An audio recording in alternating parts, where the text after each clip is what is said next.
Olá, amigos do Notícias Agrícolas. Estamos no ar com o nosso boletim de fechamento do mercado, olhando para os números lá da Bolsa de Chicago. Foi um fechamento sem muita variação, sem muita oscilação, depois de um feriado prolongado. A gente está vendo o maio foi o que caiu mais, um pouco mais de 5 pontos aí de forma negativa, né? Julho perdeu menos de um ponto, o agosto ficou ali no 0 a 0, setembro perdendo um ponto mais 25, ou seja, pressão negativa, mas quedas relativamente pequenas aí para os preços lá na Bolsa de Chicago. A gente vai conversar agora com o Luiz Fernando Gutierrez, Safras Mercado, para entender com o Luiz o que está acontecendo com o mercado e mais do que está acontecendo, se tem alguma perspectiva, se tem algum viés aí para o mercado nesse momento. Seja bem-vindo, meu amigo. Obrigado por estar aqui com a gente. Ajuda a gente a entender essa movimentação em Chicago, Luiz.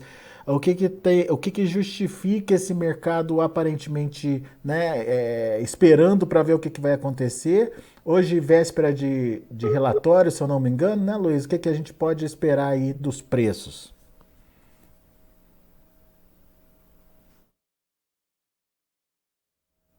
Oi, Luiz. Parece que a gente perdeu a conexão com o Luiz Fernando Gutierrez. Vamos tentar restabelecer a conexão. Vamos ver se o Luiz Fernando já atende com a gente. Mas eu estava dizendo que foi um dia de queda para a soja, mas quedas relativamente pequenas. Luiz, você já me ouve? Opa, tô ouvindo, Alex. Muito Tô me bem. ouvindo? Agora sim. Beleza. Tava te perguntando sobre esse comportamento dos preços lá em Chicago. Como é que a gente pode analisar o mercado nesse momento, Luiz? Bom, Alex, não sei se ouviram, mas boa tarde a todos. Obrigado pelo convite mais uma vez. O mercado está sem novidade, né, Alex? A verdade é essa. E a gente está naquele momento onde as atenções migram, né? A atenção com relação à safra sul-americana, que já tem aí uma colheita bastante avançada no Brasil e avançando, começando na Argentina. Essa atenção à safra sul-americana começa a migrar agora para a nova safra norte-americana, que vai começar a ser plantada agora no final de abril, né, a safra de soja.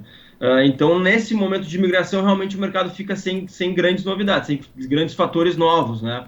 O último fator novo, dá para dizer que foi o relatório de final de março do USDA, né, o relatório de intenção de plantio, que trouxe aquela área abaixo do esperado. O mercado deu uma reagida, inclusive, na semana passada, ou nos últimos dias aí, frente àquela área, mas depois voltou a trabalhar no campo negativo aí, porque por mais que a área não seja tão grande quanto o mercado estava esperando, quanto a gente espera, né? Eu ainda acredito que ela vai ser um pouco maior do que o USA trouxe. Apesar disso, mesmo que a área seja igual, a gente tem um potencial produtivo recorde de novo nos Estados Unidos. Claro que para isso acontecer, a gente tem que ter um clima muito bom, né? Mas anos de El Niño, é importante lembrar, não costumam ser anos de problemas relevantes nos Estados Unidos, costumam ser anos de boa produtividade, né? De clima favorável. Então o mercado nesse momento está trabalhando com uma safra grande nos Estados Unidos. Obviamente que são números muito provisórios ainda. Como eu falei, o plantio vai começar só agora, no final de abril. Mas a gente tem uma possibilidade de uma safra grande nos Estados Unidos acima de 120 milhões. E é por isso que a posição lá de safra nova novembro já trabalha mais próxima de 13 dólares, né? E dependendo do tamanho da safra, a gente vai ter novos ajustes aí nas próximas semanas, porque a gente está entrando, né, principalmente a partir de maio, no mercado climático americano, e a gente deve ter um mercado climático bastante agitado, embora, como eu tenha comentado, anos de El Niño não costumam ser anos de problemas relevantes para os Estados Unidos. Amanhã é dia de relatório do USDA, Luiz. Esse relatório é importante, pode trazer alguma configuração diferente aí em termos de expectativa de oferta e demanda? É um relatório bem pouco importante, Alex, porque é um relatório que ainda não traz os números da nova safra, né? O relatório que traz os primeiros números de oferta e demanda dos Estados Unidos e do mundo, né? É o relatório de maio, né? O próximo depois de abril, né? Então não é um relatório muito importante, não, embora esse relatório deva trazer, é o que o mercado espera, né? Um novo corte na produção argentina, né? O mercado já trabalha há um bom tempo com uma safra abaixo de 30 milhões, e o USA está mantendo uma safra acima de 30 aí, né, desde o início. E eu acho que está na hora do USA trazer um pouquinho mais para dentro da realidade, realmente, porque a quebra argentina foi muito grande, está sendo, né, muito grande nessa temporada. E então há espaço para o USA cortar a safra argentina. Mas, Alex, acho que qualquer dado novo com relação à safra sul-americana já está, de certa forma, precificado. O mercado já sabe que o problema é grande na Argentina.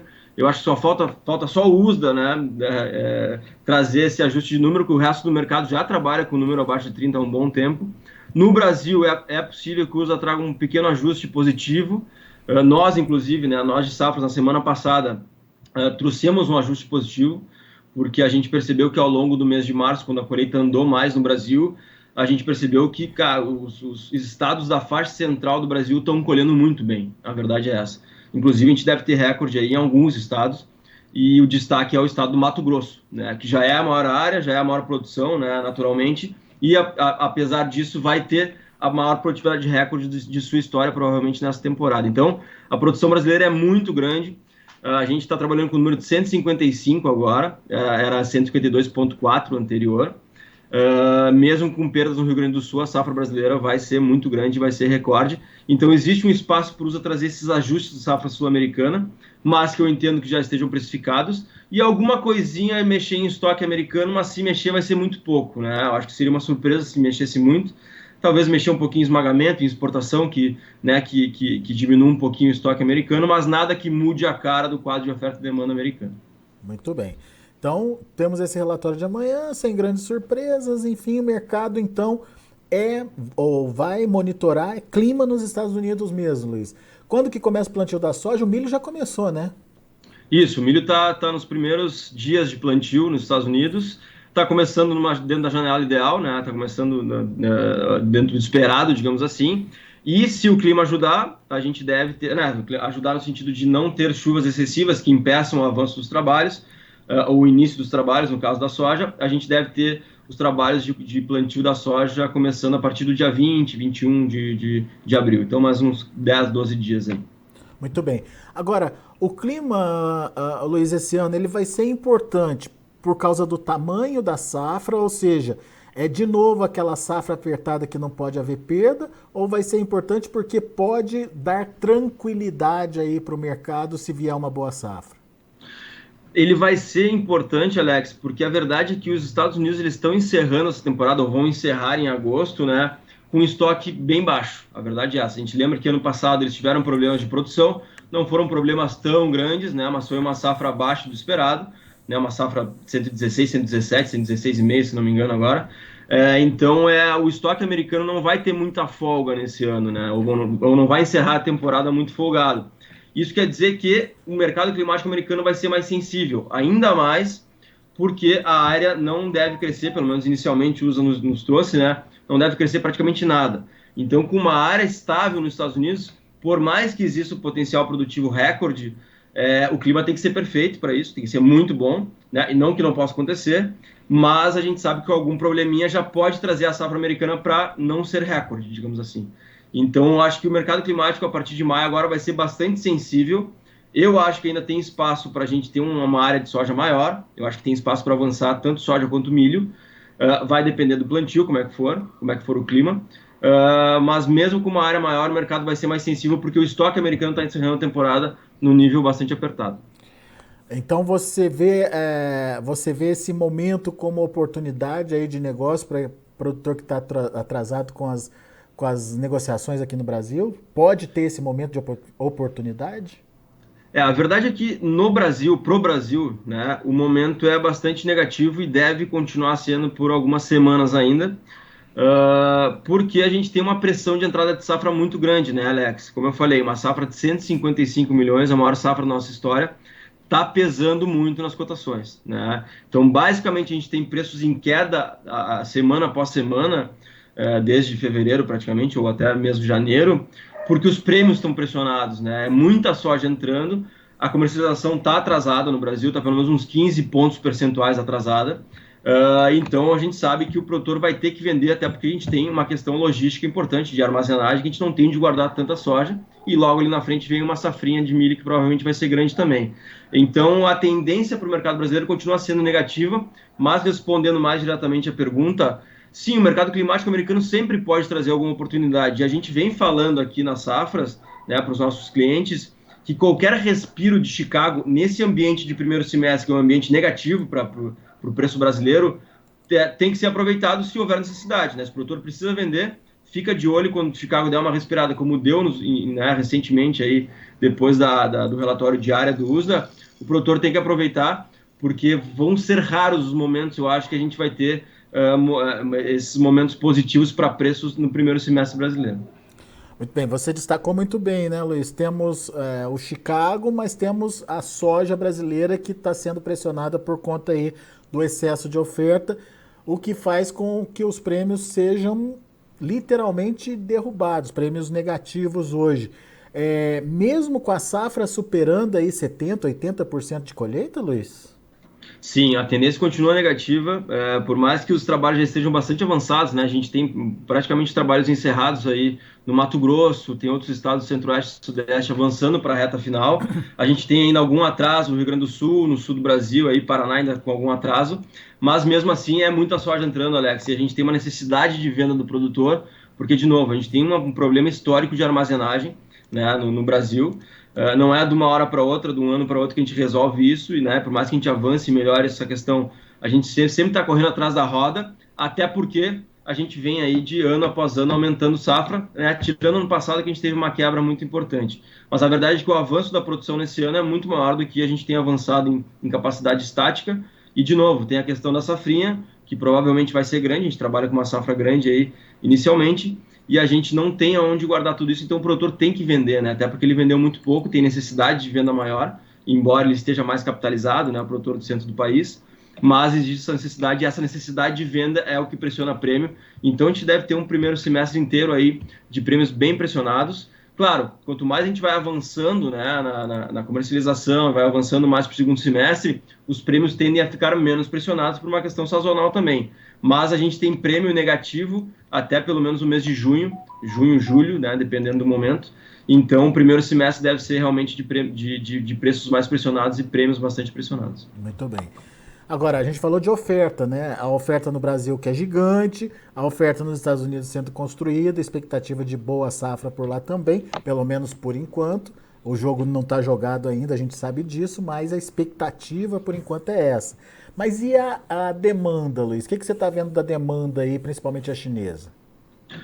Eu não vejo grandes problemas com relação à demanda, né, Alex? E, na verdade, sempre que a gente conversa, eu comento isso, né? Por mais que a gente tenha alguns momentos de incerteza, eu não vejo problemas relevantes na demanda, tanto que o mês de março agora, né, eu estava comentando contigo antes, foi o melhor março da nossa história de exportação de soja em grão, né, tanto em volume físico quanto volume financeiro.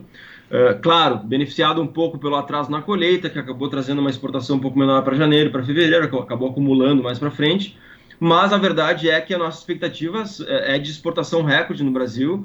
O mês de março já foi muito positivo, a gente já tem mais de 14 milhões de toneladas registradas para serem embarcadas em abril. Maio já vai ter, sei lá, mais de 10 milhões, provavelmente, tranquilamente, né? Então, a gente está dentro da normalidade com relação à demanda chinesa. Eu não vejo grandes problemas, grandes preocupações com relação a isso.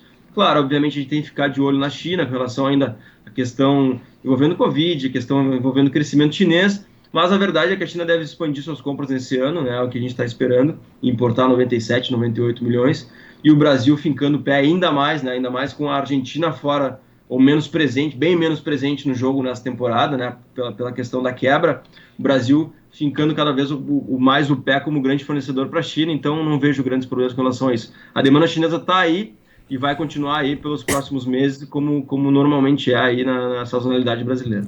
Esse soja dólar que os argentinos estão anunciando aí, você acha que não influencia na demanda brasileira, não? Muito pouco, né? A gente já viu isso acontecer no ano passado, não mudou quase nada o mercado, embora agora parece ser um dólar um pouquinho mais amplo. A verdade é que a tendência é não mudar muita coisa, não, até porque a Argentina não tem muito o que exportar mais ou o que ganhar mais de mercado, porque ela não tem soja, né? Ela tem muito pouca soja, ela vem de 3 anos consecutivos de problemas, né, de safra decrescente, né, caindo aí nos últimos 3 anos. Então ela já vem de estoques apertados e vem com uma produção com quebra recorde nessa temporada. Então não vai adiantar muito, não vai mudar muita coisa, porque a Argentina não vai conseguir acessar mais o mercado exportador, né, como vinha acessando antes, ou como vinha participando antes. E a verdade é que ela vai ter que diminuir exportações nesse ano e aumentar a importação de soja. E também diminuir a exportação de farelo, provavelmente farelo e óleo. Então, assim, não muda muita coisa. O mercado realmente não é impactado por essa questão. embora possa incentivar um pouquinho lá dentro o produtor a avançar um pouquinho na comercialização, mas a verdade é que, no final das contas, não deve mudar os números de exportação argentinos. Muito bem. O fato é que o produtor ele está diante de um momento de muita pressão no preço da soja dele aqui no mercado interno, Luiz. Qual que é a sua orientação para esse produtor? Tá difícil, né? Esse momento é difícil de vender, o preço está em queda, como eu falei, deve continuar pressionado por algumas semanas ainda, salvo algum repique de Chicago, até mesmo do câmbio, né? Até porque a gente, com esse governo brasileiro aí, tudo pode acontecer. Então, o mais importante é o produtor ficar de olho. Se ele tem necessidade de venda, ele tem que ficar de olho nessas duas variáveis, principalmente porque a variável prêmio não vai mudar, vai continuar esse prêmio negativo e pressionado, né, por um bom tempo. Então ele tem que ficar de olho nesse mercado climático americano, que pode trazer alguma oportunidade de Chicago um pouquinho mais alto, ou até mesmo em alguma questão envolvendo o câmbio, que vai trazer tipo aquele movimento que a gente teve na semana passada de subir 2, 3, 4 reais em determinada região. Esse é o momento dele vender se ele tem necessidade, né, porque realmente a curva é para baixo agora no primeiro semestre, e eu não vejo nenhum grande motivo para isso mudar, porque, como eu falei, o que está pesando muito é a safra brasileira, que é muito grande, e a gente não tem como lutar contra isso, né, Alex? Então, é importante ele ficar de olho e aproveitar os repiques de Chicago ou de dólar, e daqui a pouco olhar mais para frente também, né, porque a gente pode ter preços interessantes mais para frente, até porque se a gente falar lá para agosto ou até mesmo setembro, se abrir negociação, né, com os compradores, a gente tende a conseguir um prêmio positivo, é claro que com Chicago mais baixo, mas ele já pode antecipar um pouquinho o movimento, talvez fechar um pouquinho mais para frente também seus contratos. Boa, Luiz. Meu amigo, obrigado mais uma vez pela sua participação conosco aqui no Notícias Agrícolas. Volte sempre. Obrigado, Alex. Um abraço. Até a próxima. Valeu, abraço para você. Tá aí Luiz Fernando Gutierrez, Safras e Mercado, aqui com a gente, trazendo um pouquinho do mercado, das negociações, da precificação da soja, que é um dos principais produtos negociados lá na Bolsa de Chicago. Vamos ver os preços, vamos ver como estão encerrando os negócios por lá, de olho na tela. Para maio, queda de 5 pontos mais 25 a 14 dólares e 87 centes por bushel. Julho cai bem menos, 0,75 a 14 dólares e 61 centes por bushel. O agosto, 14 dólares e 12 centes por bushel. Encerrou literalmente no 0 a 0, sem mudança nenhuma. Já o setembro caiu 1 ponto mais 25 a 13 dólares e 37 centes por bushel. Vamos ver o milho. Milho subiu, maio 6,54, alta de 10 pontos e meio. Para julho 6,30, alta de 10 pontos mais 75. Setembro 5,70, alta de 6 pontos. Dezembro 5,62, subindo 6 pontinhos também. Para finalizar, o trigo, vamos lá. Trigo para maio, 6 dólares e 78 centes por bushel, 3 pontinhos de alta. Julho, 6 dólares e 90 centes por bushel, quase 3 de alta. Setembro, 7 dólares e 3 centes por bushel, 2,25 de elevação. E o dezembro, 7 dólares e 21 centes por bushel, alta de 2 pontos. São os números de hoje, fechamento de mercado desta segunda-feira, com o relatório do USDA para amanhã. Mas, segundo Luiz Fernando Gutierrez, um relatório sem grandes surpresas, sem promessa de grandes impactos na formação de preços, não. Vamos acompanhar, a gente agradece por enquanto a sua participação e a sua audiência, e na sequência tem mais informações e outros destaques para você aqui no Notícias Agrícolas. Continue com a gente.